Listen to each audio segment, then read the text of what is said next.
88 won the Berg, your music central. It is the Backyard Burn, and it is your boy Shane Dog here.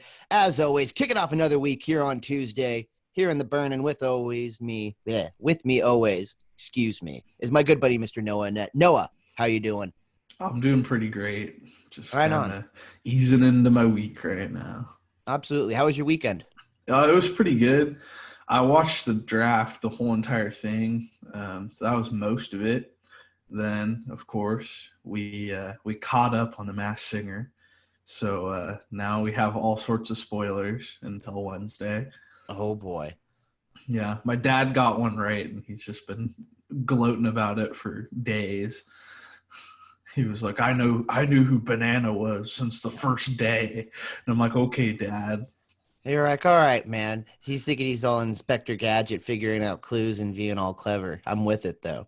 It was a big, interesting weekend. I would say, especially with the draft. A lot of news coming out of that. First ever virtual draft. We'll definitely be talking a little bit about that more on later in the hour. But when I was talking to one of my buddies this weekend, our good buddy Kana. That's how you and I actually became friends, Mr. Kana Ford. Shout out that Jersey Devil. Our buddy is originally from New Jersey, and he's going to be moving back here most likely. And we are thinking about doing a cross-country road trip from Washington to New Jersey. And it got me thinking about the question, what's your perfect road trip, and where would you go if you were me and Connor? I need some advice. If I were you two, yeah, or anyway, if you could take any route cross country, dude, for your road trip, what would you do? Cross country road trip. If it were you two, it'd be different than probably what I'd want to do a lot of the stuff that you guys would want to do, but I don't think it'd be the same route. I think I'd take, a lot longer and do a lot more scenic things. I think you guys still want to check some stuff out, but. Oh, that's what we're going to do. We're going to make it like an actual scenic trip. We're going to make it probably like a week to drive out. So we'll have a little bit of time. We're thinking about stopping out and making our first stop out in Bozeman, Montana, where I got a lot of good ken out there in Bozeman. Bozeman's a beautiful place. You can't argue that. And then from there, I was going to go drive to North Dakota because I got a cousin. North Dakota. I got a cousin who goes to the University of North Dakota. Shout out cousin Amanda. So go check out North Dakota. And then around North Dakota, I might be getting my states mixed up, but I think we're going to go hit up Chicago, go get some deep dish. Yeah. And then from Chicago, it's basically a full day's drive to get to Ocean City, New Jersey. So we have 4 days, but we were thinking about maybe even stopping at Mount Rushmore, seeing those big, glorious president heads up in those up in the rocks. We've always wanted to see that. It's just road trips are a very interesting thing, especially a cross-country road trip. You got to have a lot of patience to do a cross-country road trip because I'm not a road trip guy, but I'm doing it just to do it. You know what I mean? I want to say I drove cross-country. Yeah. See, for me, I would want to go and kind of do – so I went on a road trip. Well, it was kind of a weird road trip. So when I was figuring out what school I was going to go to, we went on a little trip for that. And so we went and hung out in New Mexico and Arizona and in Nevada over in Vegas. And so I'd want to kind of hit those states up a little bit. I'd kind of want to dip down and then dip back up is kind of what I was thinking. Yeah, that wouldn't be bad. But obviously I don't want to drive through the tornado states. So I'd probably go through a different passage than some of those tornado ones. Yeah, I'm thinking about sticking really high north. I think if I go down south, it will take a long time. And also, if you cut down south, if anybody knows coming from California, if you've ever driven through the deserts in Nevada, there's nothing for a while. Oh, yeah, there's nothing at all. You know what else? Another state that I kind of want to go through, but I know as soon as we start going through it, I'm going to hate it. I want to go through Iowa. I want to see some corn. You want to see some corn? Yeah, I want to be out in the Midwest. Never been to the Midwest. Hit up Nebraska. Nebraska. I could hit up. I would be down to stop in Lincoln, Nebraska. There's cool stuff in Lincoln, Nebraska. Yeah, you could check out Nebraska. I don't know. Maybe it's kind of cool to drive through a bunch of corn for a while. I don't know. I haven't really driven through cornfields like that. There's corn over here, but not that much. My goal is to try to drive through a big cornfield and, either two things are going to happen. I'm either going to find the field of dreams or I might run into a town like Stephen King's Children of the Corn. Yeah. Which if you've seen that movie, that's my favorite horror movie. Is that weird that I like that movie a lot? But I yeah, don't know. My parents like watched it and always talked about it a lot for a little bit. And it was more like when I was younger, kind of messing with me. But like, I don't know if they actually liked it or not. But I've never really watched it. Horror movies aren't really my thing. But that's a way to go. I mean, if you really like it, that's a way to go. yeah. When I was a really, really little kid, I had really big blue eyes and like dark hair. And my best friend's mom, when we were in kindergarten, she used to not like me coming over to the house because she thought that I looked like Malachi from Children of the Corn. Oh I my was like, when I was goodness. a little kid, I looked identical to him. That's not creepy enough. But if you guys have any suggestions for me or anybody who's trying to do a cross country road trip as soon as this quarantine and all this business is done, you should tell us on all of our socials at 881 The Berg. You could also hit up our line at 509-963-2311. And you still know we have our socials. Mine, Shane Dog 6 on Instagram, and Noah, Mr. Nwah underscore net. I think some of our prayers are being answered because yesterday, Governor Inslee had an announcement for us. Yeah, he sure did. It's that he's opening the parks back up, which I think is pretty cool. I also think That it's a step in the right direction. But I've been kind of like concerned a little bit. I am like, when I look at the whole like distancing thing, like just in my mind, I feel like a lot more of the cases should be like the rate of the cases should be going like way less than it has been. And like I don't really know why it keeps going. It's still pretty rapid in my opinion. Um, in like some other governors are trying to open their states back up, and I just think that's ill advised right now. I think right now for us to open the parks in Washington, like once again, just my opinion, I think that's a pretty good move. I'm pretty excited about that, but I get worried because there's a lot of people still getting the stuff. I'm in a smaller county over here in Washington, and we have like like 400 cases, and we have a handful of deaths. But it was 400 cases yesterday. But once again, I just am like, like that's a lot for here. Like there's not that many people around here, and most of the people that are like work in our county aren't even from our county. So like it's really kind of shocking. It's like if my whole town like caught the virus is kind of how I think of it. And Yeah, so, you were in a graduating high school class of like 50 kids, right? well, it was 250 250? was my graduating class, but we were a bigger one. Um, our high school like has a lot of people because the town over where I went to high school at has Mm. like 10,000 people that live there. Oh, But okay. the thing is that the town's huge. It spreads out like over a big area, and it like has all these like mini towns surrounding it that all like funnel into the one high school, because there's not really like, I mean, if you lived out over there's this area called Big Lake, you could go to another high school or like two other high schools that are like closer to there. But all the other surrounding areas, like I would have to go to the other high school named Concrete, and I'm just not going to do that. That's just not my preferred place. Well, let's hope you don't have to do that because you're already about to graduate college. So if you have to go back, then there's some real serious problems. Oh But yeah. what? I But would, one thing that Governor Inslee is saying is he's going to have partial openings starting May 5th. Now, May 5th is a very important special day, and you go, Shane. Why may you ask? Why is May 5th an important day?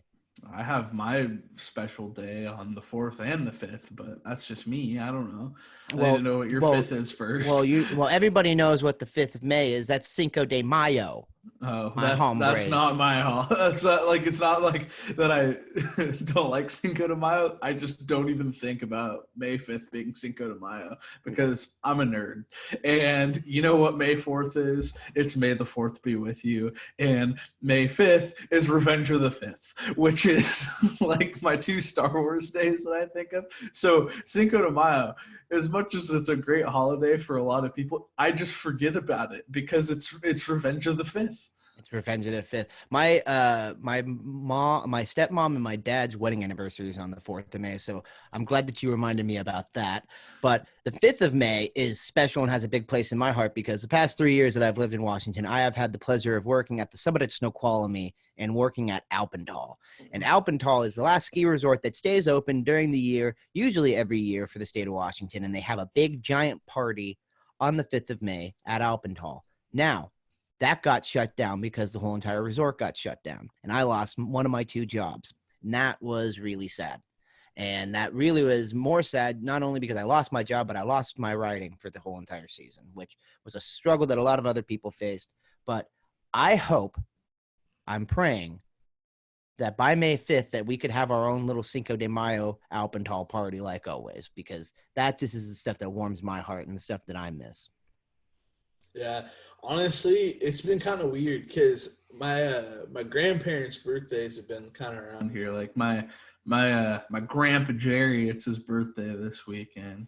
Even though, Grandpa Jerry, has he had any coffee dates with his friends yet? oh yeah, he was hanging out with Ralph Cole over at the bait shop the other day. Wonderful.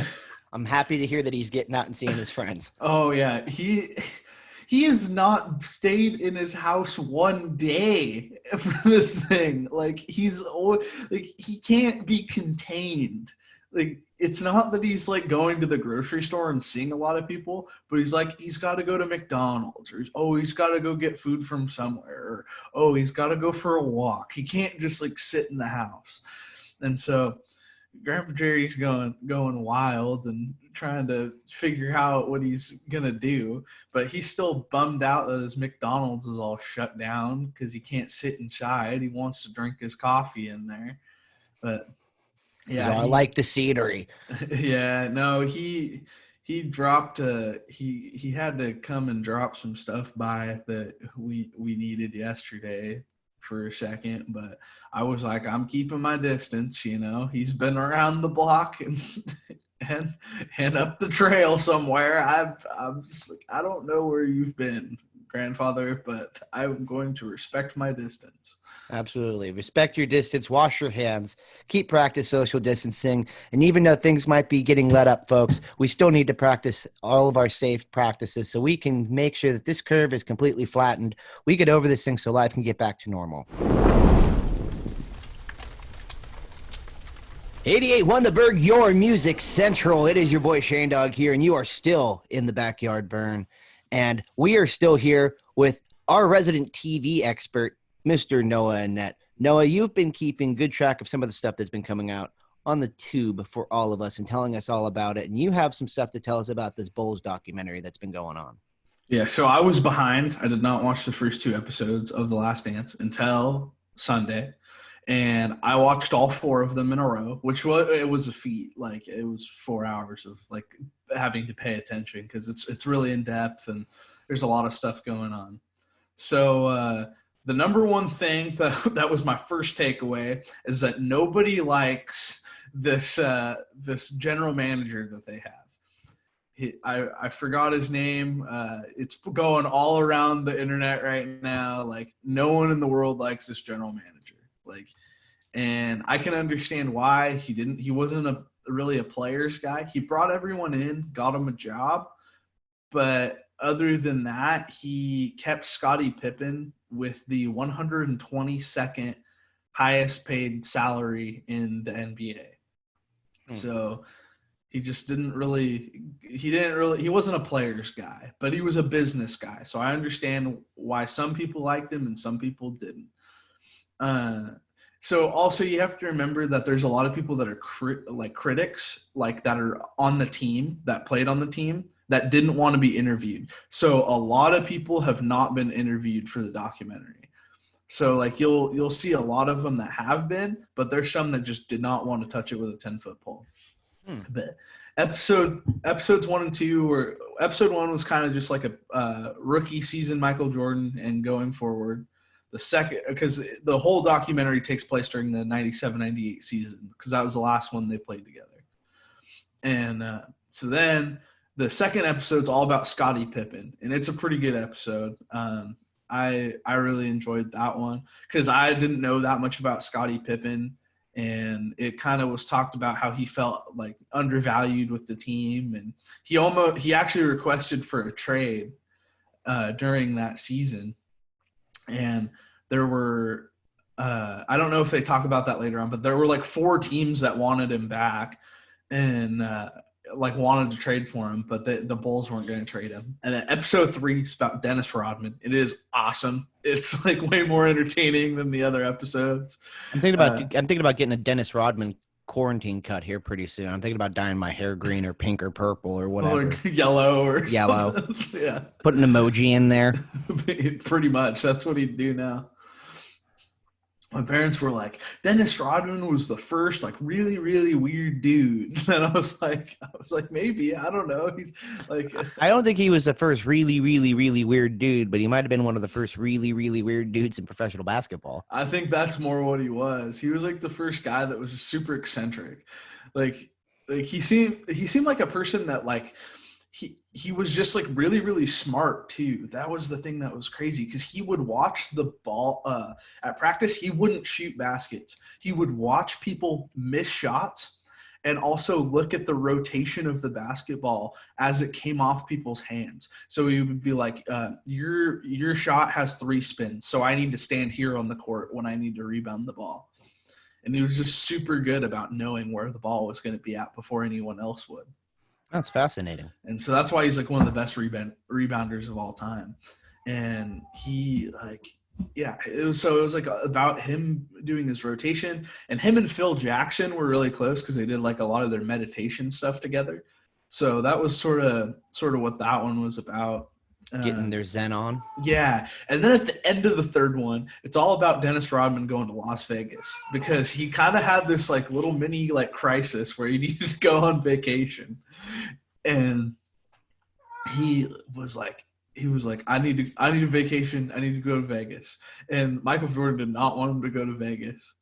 And so then Phil Jackson goes, I'll give you 48 hours. So then he goes to Vegas for 48 hours. And they show the footage. Like he's on like a motorcycle with like a bandana on out in Vegas with like all these people around him. And then the beginning of the fourth one starts at the end of his Vegas trip, where Michael Jordan had to come and go get Dennis Rodman, because they asked Michael Jordan, they were like, was Dennis back after 48 hours? He goes, no, he was not. And he goes and grabs him. So I imagine being a professional athlete and being told by your team to be like, hey, you got to go get one of your teammates. He's out here wilding. Yeah, and that's like kind of a basic synopsis. There's like a lot more stuff that like I don't want to talk about. I don't want to ruin the whole thing for everyone. But I think the first 4 episodes are worth a watch. I'm pretty excited for episode 5 because it's about Magic Johnson, the Olympics, and so it'll dive more into that. But I think probably my favorite episode so far has been the first one, because it shows Michael Jordan's work ethic from his high school days to his college days to going to pro. And they kind of hint at it a little bit here and there in each episode, but he just had a crazy work ethic. And it showed like how much adversity the whole team went through. So I would highly recommend it. If that's your sort of thing, then that's your sort of thing. If it's not, it's not. But just me personally, I really liked how the documentary went.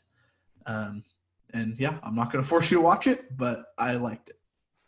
Right on. And if you guys also are looking for other things to watch, we have a ton of new blog posts and new things coming out on our website that you can find at 881theberg.com. You could also find it on all of our social medias on Twitter, Instagram, and Facebook at 881.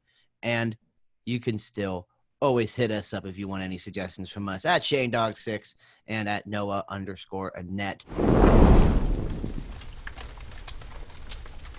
88.1 The Berg, your music central. We are still in the backyard burn, and you are still with your boy Shane Dog and Mr. Noah Annette. One thing that me and Noah were talking about earlier before the break is there's a lot of stuff making headlines in coordination with the NFL draft. And one thing that has come into the news that has bugged me is the Patriots' new kicker Justin Rohrwasser. Now, this guy's a kicker from Marshall University, and he's got quite a few tattoos. Wouldn't you say, Noah? Yeah, I'm looking at a picture of him right now, and he is a tatted up individual. He doesn't got any sleeves going on, but he's got a lot of tattoos in a lot of visible areas, especially on his forearms.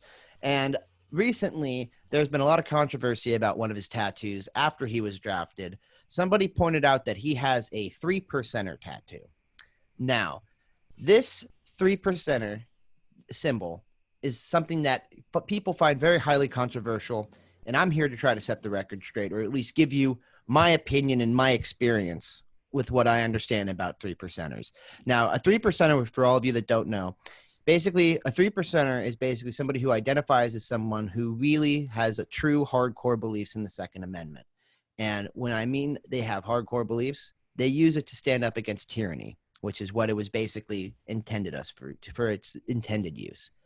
Now, 3%ers get the name 3%ers from the 3% of colonists that stood up against the British and took up arms to fight for our independence. It is a symbol that a lot of people associate with the military and people who are true Americans and believe in their Second Amendment and their constitutional rights. People have been portraying it in the news as being a crazy right-wing militia, which you could say it is, but it's not. They have not ever gone around and hurt anybody or tried to intimidate anyone like a lot of these other goofballs you see in Patriot's Prayer, and even some of these people who are associated with these bad groups. I'm here to tell you, they're not true 3%ers. Am I sounding crazy, Noah? No, I think that everything that you've said about this guy seems pretty rad. I don't really think that anything other than like what he's kind of standing up for. I think he's just a patriotic kind of dude. And so I can't really fault him for that. I think that some of the other groups that are the hostile groups aren't good, but like if this group seems to be pretty on the straight and narrow and doing the right thing, then I can't be mad at him or the group or anything. And I don't see a problem with the tattoo if it's a a well-served group.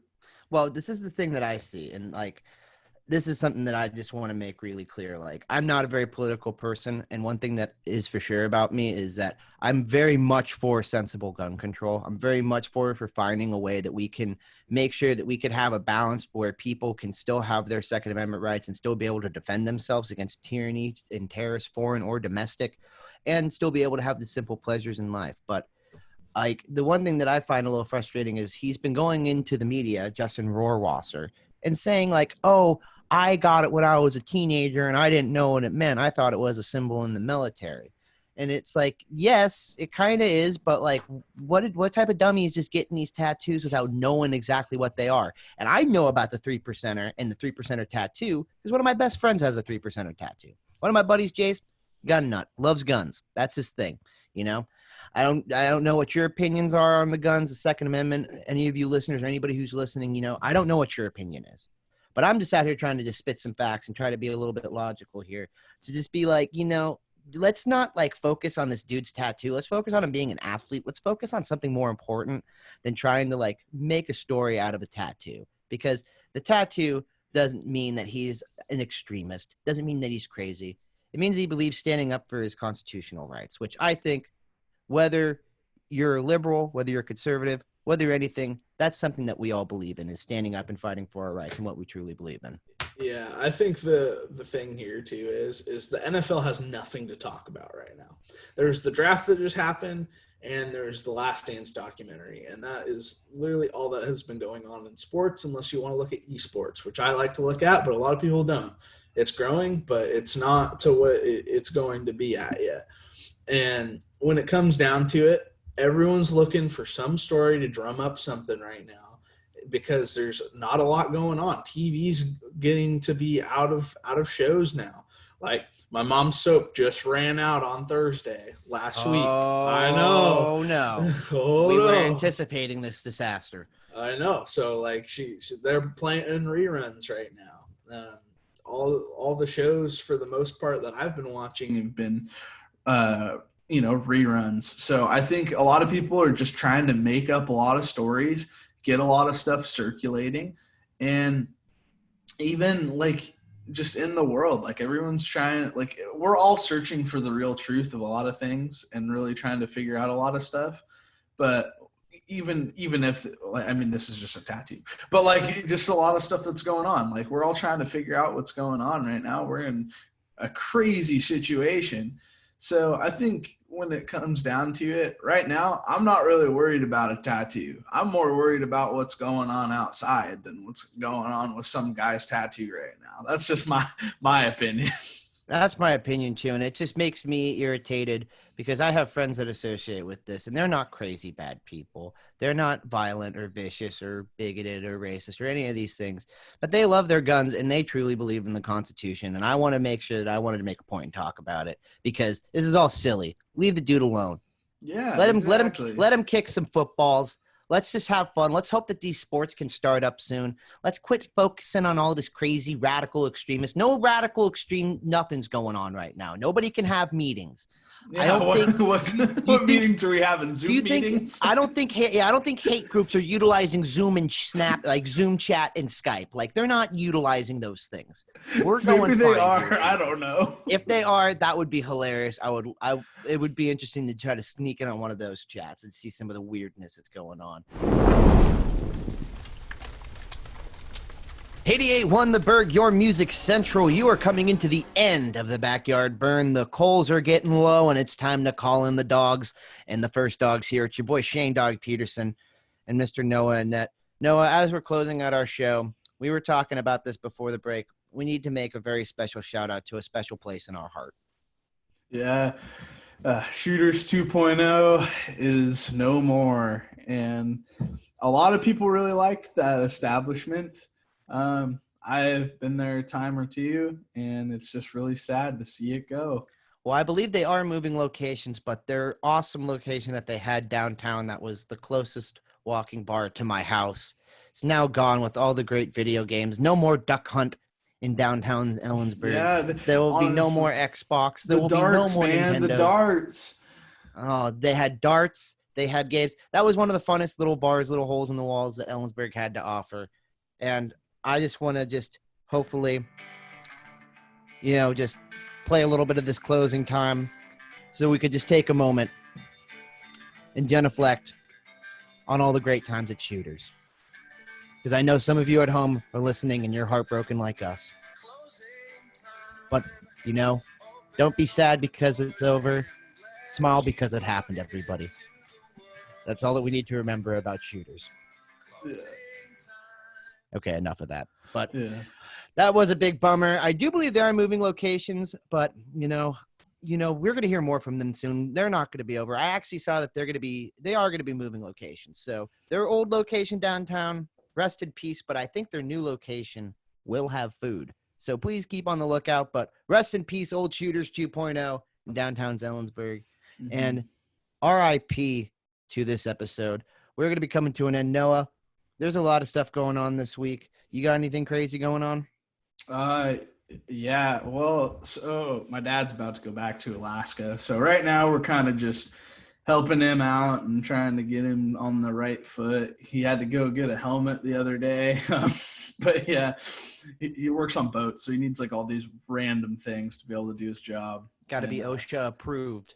Yeah, well, they have to be like OSHA approved, but they also have to like have like all these other certifications and whatnot. And he also had to redo like his health force survey, which like he already did with like the other job. So it's a whole mess. But yeah, just helping him out and just trying to make sure that everything's going smooth around the house. I mean, it's going to be down to me, Mom, and Cookie, so we're going to figure it out. Down to me, Mom, and Cookie, the dynamic trio. I love it.